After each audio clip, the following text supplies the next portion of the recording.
L'idée c'est investir ici, oui, ça me paraît le mieux, les personnalités descendent, on fait investir là, on fait l'accueil personnalisé. Très bien. Mais là, vous pouvez peut-être doubler les effectifs des bénévoles, hein, voilà, il suffit de gonfler comme ça. Non, c'est ici le photocall. C'est ici parce que les photographes se mettent sur les marches là. Comme ça, ils peuvent avoir ils se mettent là. Donc le photocall, c'est là. Les tables, c'est bien,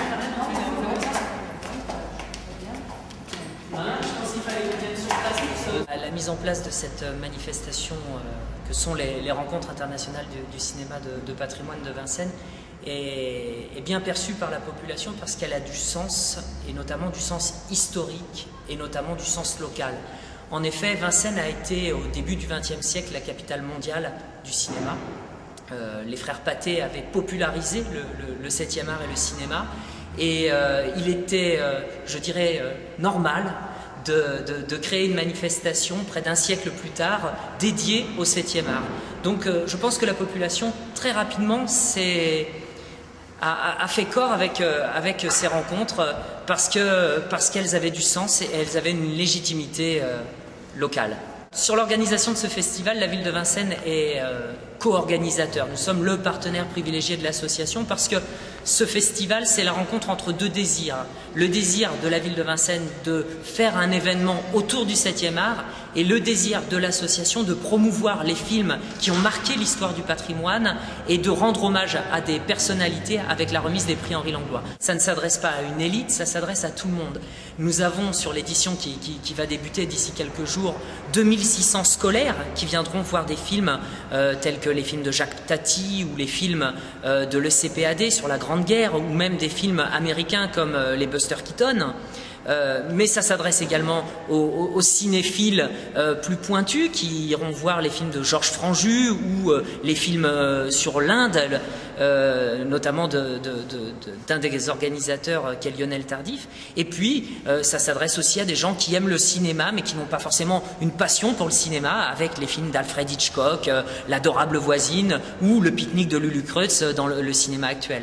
La préparation ne s'arrête jamais. Et puis nous avons la chance d'avoir autant de bénévoles sur notre festival que de bénévoles à Cannes. 130 bénévoles qui participent à la diffusion de l'information, qui participent à l'organisation des manifestations, et moi je veux leur donner un énorme coup de chapeau parce que c'est un travail énorme. La première édition en 2006, elle se passe sur une journée, on a à peu près 2000 personnes. La deuxième édition se passe sur 3 jours, on a à peu près 4000 personnes. La troisième édition se passe sur 4 jours, on a frôlé les 7 à 8000 personnes. Là, on est sur 4 jours pleins. Je pense qu'on devrait être dans cette même dynamique et j'espère beaucoup plus. Pendant la soirée d'ouverture, nous rendrons un hommage au cinéma local et à un grand bonhomme du cinéma et à une famille du cinéma qui est la famille Diamant-Berger, qui en 1921, à Vincennes, a tourné le premier film sur les 3 mousquetaires. Donc on a décidé de les honorer et ça sera le coup d'envoi de cette soirée inaugurale. Et puis sur la clôture, on va avoir d'autres personnalités telles que Ken Loach, telles que Anouk Aimé, Agnès Varda. Nous aurons également Claude Lelouch, je l'ai dit. Nous aurons également Michel Bouquet, Yasmina Reza.